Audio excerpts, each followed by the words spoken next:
अस्सलामुअलैकुम क्लास 3। आप लोगों ने निकालनी है कंप्यूटर की बुक। इसके आने आपने पेज नंबर 71 पर चैप्टर है आपके पास, चैप्टर नंबर 9 मल्टीमीडिया विद विज़। कंप्यूटर पे जो है वो मल्टीमीडिया पे काम करना। अभी आपने पहले किस पे किया था? आपने MS पेंट पे काम किया था। पेंट पे आपने चीज़ें बनाई थी, ठीक है। उसके बाद आपने वर्ड पे काम किया था। वर्ड पे आपने डॉक्यूमेंट्स बनाए थे और टाइपिंग की थी, ठीक है। मल्टीमीडिया विद विज़, मल्टीमीडिया यानी डिफरेंट चीज़ें लेना, टेक्स्ट भी लेना, ग्राफिक्स भी लेना, ऑडियो और वीडियो दोनों सारी चीज़ें लेना, इसको कहते हैं multimedia. Multimedia with विज़। Multimedia with विज़ में हम क्या पढ़ेंगे? आप लोगों ने MS ऑफिस में MS वर्ड पढ़ा था। MS वर्ड के बाद हम पढ़ेंगे Microsoft Power point, MS power point, ठीक है। वर्ड पे जो हम डॉक्यूमेंट्स बनाते हैं उसकी एक्सटेंशन क्या है? .doc। पावर पॉइंट पे जो हम बनाते हैं उसे कहते हैं PPT, उसकी एक्सटेंशन है PPT, ठीक है। चैप्टर स्टार्ट करेंगे। Multimedia is the integration of different media. Multimedia क्या है?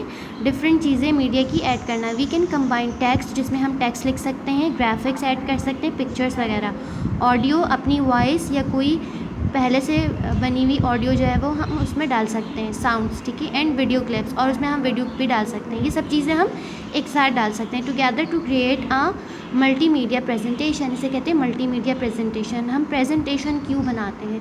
जैसे कोई कंपनी में जॉब करता है, स्कूल में या कहीं भी, तो हमें क्या होती है, हम अपने काम को अच्छे से उसको दिखाते हैं। उसमें क्या होता है, ज़्यादातर हम पिक्चर्स लेते हैं और वर्डिंग्स जो है वो हम ज़रा कम लेते हैं और पिक्चर से ही हम चीज़ों को समझाते हैं। इससे क्या होता है, प्रेजेंटेशन से हम, जैसे टीचर आपको पढ़ा रही हैं या जो है आपको कंपनी में अगर आप जॉब करें तो आपको अपनी प्रोडक्ट की या अपनी चीज़ों की या अपने जो आप बताना चाहते हैं ना उसको हम इजीली बता सकते हैं। ये लोगों को इजी तरीका होता है अपना मैसेज कन्वे करने का, ठीक है। Multimedia presentation allow us to present data on any topic in systematic and organized way. Multimedia presentations में जो है हम अपना जो भी डाटा है, जो भी हमारा मैसेज है, वो हम किसी भी टॉपिक पे बहुत अच्छे तरीके से, सिस्टमेटिक एंड ऑर्गेनाइज्ड वे, ठीक है, इस तरीके से हम देते हैं। यानी अगर हम उसमें टेक्स्ट ऐड कर रहे हैं तो टेक्स्ट किस तरह होगा, यानी हम पूरी डिटेल्स नहीं लिखेंगे, सेंटेंस को बिल्कुल कॉन्ट्रैक्ट करके, शॉर्ट करके हम उसमें देंगे, ठीक है, फ्रेजेस के अंदर। They are frequently use to educate students in classroom and to train employees in organization. Presentation जो है वो बच्चों को पढ़ाने के लिए बनाई जाती हैं, क्लासरूम से पढ़ाने के लिए, इसके अलावा जो है वो एम्प्लॉयज़ को ट्रेन करने के लिए ऑर्गेनाइजेशंस में, ठीक है। या फिर कंपनीज़ में जो प्रोडक्ट्स होती हैं, जैसे कोई भी ब्रांड है, उसकी पब्लिसिटी के लिए प्रेजेंटेशन बनाई जाती है, ठीक है। What are these people in the pictures using multimedia presentations for. आपने देखना ये जो पिक्चर्स दी हुई है 1 और 2, ये लोग क्यों यूज़ कर रहे हैं? देखिए ये जो बंदा है ये प्रिंटर के ऊपर प्रेजेंटेशन दे रहा है, ठीक है, प्रिंटर के ऊपर ये प्रिंटर के यूजेस बता रहे हैं, ठीक है। इसने ये देखिए इस तरीके से पूरी स्लाइड बनाई है और ये सब जो है ये इसकी बात सुन रहे हैं, तो ये अपना मैसेज इन सबको कन्वे कर रहा है ईजिली, ठीक है। इसने क्या किया है, प्रिंटर की पिक्चर ली है, ये क्या है, ग्राफिक्स, इसके अंदर इसने टेक्स्ट ऐड किया है, ठीक है, और ये अब इन सबको समझा रहा है, तो ये क्या है, ये प्रेजेंटेशन दे रहा है, ठीक है। नेक्स्ट क्या है, ये कंपनी में यहाँ पर ग्राफ बना हुआ है, ठीक है। आपने अक्सर मैथ्स में पढ़ा ना कि कौन सी चीज़ अगर ज़्यादा ग्रो करती है, तो यहाँ पर ये देखेंगे ये बार सबसे हाईएस्ट शो कर रहा है, ठीक है। ये इन्होंने बार ग्राफ बनाया हुआ है, ये प्रेजेंटेशन में बार ग्राफ दिखा रहे हैं, ठीक है। ये प्रेजेंटेशन दे रहा है और ये सब क्या है, ये सब सुन रहे हैं इनकी। इसके बाद हम नेक्स्ट पेज पे आएंगे, ठीक है, page number 72। Click on the Microsoft Power Point icon to start the program. किस तरीके से हम इसे स्टार्ट करेंगे? बिल्कुल वैसे ही जैसे आप वर्ड का प्रोग्राम स्टार्ट करते थे, स्टार्ट बटन पे जाके वर्ड पे आप क्लिक करते थे, ठीक है, इसी तरीके से इसमें आपने जाना है। Click on Microsoft icon to start the program. A single slide appears in the bar on the left. Click on new slide in the slides group on the home tab to add more slides to the presentation. जब आप इसको open करेंगे Microsoft Power point को, तो आपके पास इस तरीके से एक स्लाइड बनी हुई आएगी, ठीक है। वर्ड में जो हमारे पास पेज होता है उसको हम कहते हैं पेज। इसके अंदर जो हमारे पास इस तरीके से ये स्क्रीन शो हो रही है, जो एरिया शो हो रहा है, उसको क्या कहते हैं हम? स्लाइड। पेंट में जो हम यूज़ करते हैं उसे कहते हैं ड्राइंग एरिया। ये जो पेज इस तरीके से शो होता है, पेंट में कहते हैं ड्राइंग एरिया। वर्ड आपने पढ़ा था, वर्ड में कहते हैं पेज, और पावर पॉइंट जब आप यूज़ करेंगे तो इसको क्या कहेंगे? स्लाइड। ये नहीं कहेंगे हमने पेज लिया है, हम कहेंगे स्लाइड, ठीक है। ये सिंगल स्लाइड आपके पास पहले से शो होगी। जब आप पावर पॉइंट खोलेंगे तो ये स्लाइड आपको शो होगी। देन आपने क्या करना है, अगर मज़ीद आपने स्लाइड्स लेनी है तो ये ऑप्शन है आपके पास, ये रहा होम पे जाके न्यू पे क्लिक करना है तो आपके पास न्यू स्लाइड आ जाएगी। ठीक है, click on the arrow next to new slide for a window with several templates. जब आप न्यू स्लाइड पर एरो पे क्लिक करेंगे, उसके साथ ड्रॉप डाउन एरो होगा, एरो पे आपने क्लिक करना है तो डिफरेंट टाइप की स्लाइड्स आएंगी इस तरीके से। ठीक है, आपने सेलेक्ट करना है कि आपको किस तरीके की प्रेजेंटेशन बनानी है और किस तरह की आपने स्लाइड लेनी है। ठीक है, choose a slide from the given templates on blank side. देखिए, अगर आप इस तरह की प्रेजेंटेशन लेते हैं तो यहाँ पर जो है वो आप पिक्चर्स रख सकते हैं, यहाँ पर आप टेक्स्ट ऐड कर सकते हैं, इसके अंदर भी आप ऐसे ही कर सकते हैं। ठीक है, ये 2 कॉलम्स बने हुए, यहाँ पर आपने 2 पिक्चर्स ले ली, इसका जो साइड का एरिया यहाँ पर जो है आपने टेक्स्ट ले लिया। ठीक है, यहाँ पर आपने मेन हेडिंग दे दी। ठीक है, इस तरीके से हम डिफरेंट चीज़ें कर सकते हैं। यहाँ पर आपने ये, अगर आप ये वाली स्लाइड ले रहे हैं तो यहाँ पर आपने मेन हेडिंग दे दी, यहाँ पर आपने छोटी सी डिटेल्स दे दी, यहाँ पर आपने पिक्चर रख दी और पिक्चर के साथ आपने मज़ीद पिक्चर्स ऐड कर दी और छोटे छोटे से आपने वर्ड टेक्स्ट दे दिए। ठीक है, ये क्या है, ये सारा काम किस में होता है, पावर पॉइंट में। और ये क्या है, डिफरेंट स्लाइड्स। ठीक है ना। A template is a pre formatted page layout use to make new pages with a similar design, pattern और स्टाइल। ठीक है, ये जो है इन सब के अंदर क्या है, डिफरेंट डिज़ाइन है, पैटर्न है, स्टाइल है। ठीक है, इसे कहते हैं पेज लेआउट। ये जो इस पर लिखा हुआ ना, click to add title, click to add website, ये क्या है, ये कहलाते हैं page layout. Slide templates allow us to choose a design that we want to use. ये जो टेम्पलेट है इसमें से हम कोई सा भी डिज़ाइन चूज़ कर सकते हैं और अपनी मर्ज़ी का हम इसमें काम कर सकते हैं। ठीक है, नेक्स्ट पेज पे आना है, page number 73। Click on the arrow next to slide orientation in the themes program on the design tab to choose between portrait, vertical and landscape horizontal orientation। ये जो एरो दिया हुआ है इस पर हम क्लिक करेंगे यहाँ इधर। ठीक है, इससे क्या है, हमने क्या लेने हैं, पोर्ट्रेट में भी ले सकते हैं। पोर्ट्रेट मीन्स इस तरह वर्टिकल। ठीक है, ये वर्टिकल पोर्ट्रेट में भी ले सकते हैं। इसके अलावा अगर हम चाहें तो पेज को ओरिएंटेशन यानी हॉरिजॉन्टल भी ले सकते हैं इस तरीके से। ठीक है, आपने थीम्स ग्रुप में जाके अपनी मर्ज़ी का डिज़ाइन लेना है। डिज़ाइन लेने के बाद आपने स्लाइड किस तरह की लेनी है, पोर्ट्रेट भी ले सकते हैं और ओरिएंटेशन भी ले सकते हैं। पोर्ट्रेट मीन्स वर्टिकल और landscape means horizontal. To make a slide presentation effective, अपनी प्रेजेंटेशन को अच्छा बनाने के लिए हम इसमें क्या कर सकते हैं, insert tag that is brief. हम ऐसा टेक्स्ट लिख सकते हैं जो बहुत मतलब यानी जैसे पैराग्राफ है, पैराग्राफ को छोटा किया सेंटेंस को छोटा किया इन अ वर्ड। तो आपने ऐसा कोई टेक्स्ट लिखना है जो ज़्यादा बहुत लंबी डिटेल में ना हो, शॉर्ट में हो। Insert tags that is brief and to the point, जो बिल्कुल डायरेक्ट बात को उसके अंदर। ठीक है, click on the insert tab.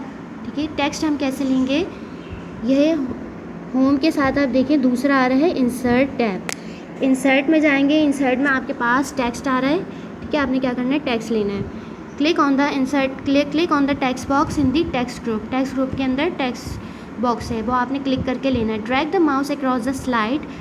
Text box इस तरीके से आएगा, आपने क्या करना है, माउस से इसको ड्रैग करके बड़ा करना है। ठीक है, ताकि ये आपको जितना आपका टेक्स्ट है वो आराम से आ सके। ये देखिए, ठीक है, इन्होंने इसको ड्रैग करके इतना किया क्योंकि इनको इतना टेक्स्ट लिखना था, यहाँ पर इतना लिखना था, इसलिए ड्रैग करके इसको टेक्स्ट बॉक्स को इतना बड़ा किया है। ठीक है, drag the mouse across the slide to create a text box. The text box can be whatever size we want it to be. जितना आपने टेक्स्ट बॉक्स लेना है उसका साइज़ आपने ले लेना है। नेक्स्ट पेज पे आएंगे, page number 74। When we create a text box, the format tab with drawing tools appears। जब हम टेक्स्ट बॉक्स ड्रॉ करते हैं, टेक्स्ट बॉक्स बनाते हैं तो उसके साथ हमें एक ऑप्शन मिलता है फॉर्मेट का। उसमें क्या होता है, हम टेक्स्ट को जो है वो डिफरेंट डिज़ाइन दे सकते हैं। क्लिक ऑन टेक्स्ट इफेक्ट्स, उसके इफेक्ट्स दे सकते हैं। To create special effects in the text menu drops down giving us the option to add a shadow, reflection और ग्लो टू द टेक्स्ट। हम ऐड क्या क्या टेक्स्ट के अंदर एडिशन कर सकते हैं, शेडो बना सकते हैं। शेडो क्या होता है, इसे ये वर्ड लिखा हुआ है तो लेफ़्ट साइड पे शेडो जाएगा, राइट साइड पे शेडो जाएगा, या ऊपर की तरफ शेडो जाएगा। ठीक है, रिफ्लेक्शन दे सकते हैं, ग्लो दे सकते हैं, यानी उसको ग्लो यानी चमक यानी लाइट सी आती है उसके ऊपर लिखी हुई, शाइन करते हैं। Text outline help us decide what colour and design we want. Outline of the text, जैसे ये वर्ड लिखा हुआ है, वर्ड के जो साथ आता है आउटलाइन, ठीक है, आउटलाइन का कलर चेंज होगा, उसके अंदर जो कलर होगा फिल कलर वो चेंज होगा। Click on text fill to add a colour or texture to the text. Fill colour और आउटलाइन कलर हम अपनी मर्ज़ी से चेंज कर सकते हैं टेक्स्ट का।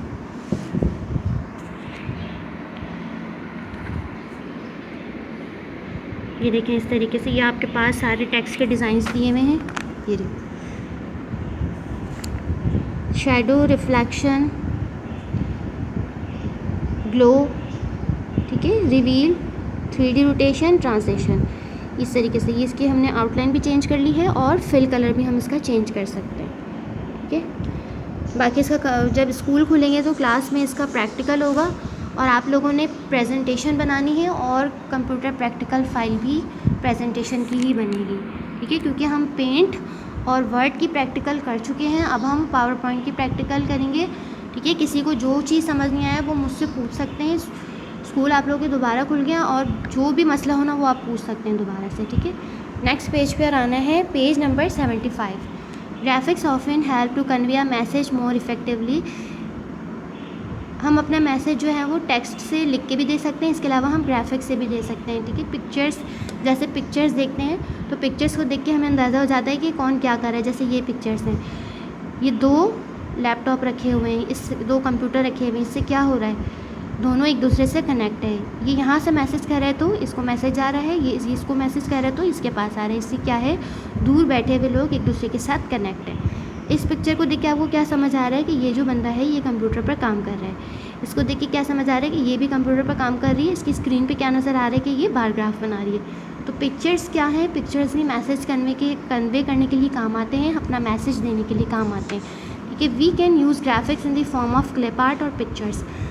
हम ग्राफिक्स को कैसे ले सकते हैं, क्लिप आर्ट पहले से जो बनी हुई होती हैं कंप्यूटर के अंदर, जो पहले से बनी हुई हैं उन्हें कहते हैं क्लिप आर्ट्स। जैसे ये पिक्चर बनी हुई है, सीडीज़ बनी हुई हैं, डिस्क बनी हुई है, ठीक है, ये पिक्चर्स कंप्यूटर बना हुआ है, ठीक है, इसे कहते हैं क्लिप आर्ट्स। और वो वाली पिक्चर्स जो आपके कंप्यूटर में ऐड हैं, जो आपने अपने कंप्यूटर में सेव की हुई हैं, ठीक है, उसे कहते हैं पिक्चर्स। वो पिक्चर्स या फिर क्लिप आर्ट्स दोनों आप ऐड कर सकते हैं। ये सारी क्या है, ये सारी क्लिप आर्ट्स हैं। नेक्स्ट है smart art in the illustrations group enable us to create simple and effective diagram and flow charts. Smart art किस लिए यूज़ होता है, इलस्ट्रेशंस देने के लिए। Create simple and effective diagrams and flow charts, ये देखें इसके अंदर ये पहले से इस तरीके से बिल्ट इन होते हैं, फ्लो चार्ट बना हुआ है कि ये इस तरीके से आप डायग्राम ले सकते हैं कोई भी आपको समझाने के लिए। जैसे ये लिखा हुआ है डाटा प्रोसेसिंग। कंप्यूटर में डाटा प्रोसेसिंग कैसे होती है, हम कंप्यूटर को कीबोर्ड के ज़रिए इनपुट देते हैं, डाटा देते हैं जो मॉनिटर की स्क्रीन पे हमें शो होता है, ठीक है। सीपीयू में जाके वो डाटा प्रोसेस होता है, ठीक है, और आउटपुट क्या होता है, उसका रिज़ल्ट मीनिंगफुल फॉर्म में जो रिज़ल्ट आता है उसे कहते हैं आउटपुट, ठीक है, इसे कहते हैं डाटा प्रोसेसिंग। तो ये इसको किस तरह से इसको बताया है, फ्लो चार्ट के अंदर, इस तरीके से डायग्राम के अंदर, ठीक है ना, effective diagrams and flow charts. ये भी हम इसको यूज़ कर सकते हैं अपने प्रेजेंटेशन के अंदर। नेक्स्ट पेज पे आना है, page number 76। To insert audio in the form of music और साउंड। हम इसके अंदर अपनी आवाज़ या पहले से कोई सॉन्ग, म्यूज़िक भी हम इसमें ऐड कर सकते हैं। Click on add audio in the media group to add music और साउंड फ्रॉम अ सीडी और द लाइब्रेरी, ठीक है। आपने इसमें जाना है, ये आपके पास है इंसर्ट के अंदर जाके आपके पास एक ऑप्शन आएगा ऑडियो का, उसमें क्या है, म्यूज़िक और साउंड हम उसके अंदर ऐड कर सकते हैं। मीडिया हम उसमें साउंड, मीडिया क्या है, साउंड क्या है, मीडिया, इसको हम ऐड कर सकते हैं, मीडिया ग्रुप के अंदर है। इंसर्ट के अंदर जाके मीडिया ग्रुप के अंदर साउंड से, ठीक है, पहले सीडी से भी कर सकते हैं, अपनी वॉइस में भी कर सकते हैं, इसके अलावा जो है वो लाइब्रेरी में जो होंगी उनसे भी कर सकते हैं, ठीक है। नेक्स्ट हमने क्या करना है, कंक्लूजन, थैंक यू, ठीक है। ये प्रेजेंटेशन आपकी ख़त्म हो गई, तो जब प्रेजेंटेशन ख़त्म होगी तो आप इस तरीके से कंक्लूजन और थैंक यू इस तरीके से, ठीक है। थोड़ा सा फिर से देख लेते हैं। ये जैसे इन्होंने चैप्टर में बताया है कि पहले जो है इन्होंने प्रेजेंटेशन बनाना शुरू की है, तो फर्स्ट स्लाइड ली है, ठीक है। फर्स्ट स्लाइड के अंदर उन्होंने क्या है, टाइटल ऐड किया है, उसके अंदर उसकी छोटी सी डिटेल लिखी है, ठीक है। फिर नेक्स्ट स्लाइड ली है, नेक्स्ट स्लाइड के अंदर न्यू स्लाइड लेनी है, न्यू स्लाइड के अंदर उन्होंने क्या क्या है, टेक्स्ट ऐड की है, ठीक है। फिर नेक्स्ट स्लाइड में उन्होंने थोड़े से और वर्ड्स ऐड किए हैं, वर्ड्स को इफ़ेक्ट्स दिए हैं, ठीक है। फिर नेक्स्ट पर आके उन्होंने क्या किया है, उसके अंदर क्लिप आर्ट्स और पिक्चर्स ऐड किए।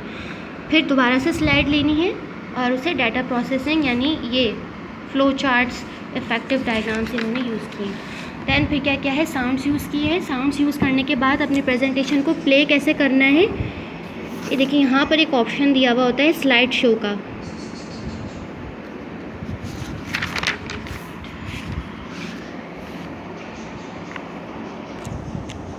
ये रही option slide show. Slide show पे जाएंगे, ठीक है। जो आपने प्रेजेंटेशन बनाई है उसकी हमने टाइमिंग रखनी है। टाइमिंग रखने के बाद हमने अपनी स्लाइड को प्ले करना है।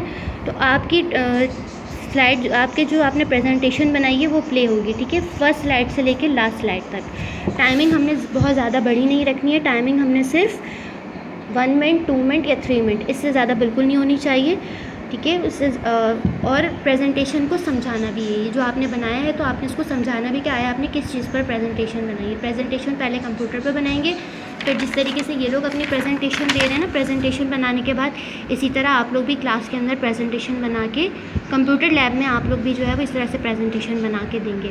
मैं आपको बताऊँगी आप लोग कौन से टॉपिक पर प्रेजेंटेशन बनाएंगे, ठीक है। और मैं आपको तरीका भी बताऊँगी कैसे बनानी है। इससे रिलेटेड कोई भी क्वेश्चन है तो आप मुझे व्हाट्सएप करके पूछ लीजिएगा, ठीक है। ओके, अल्लाह हाफ़िज़।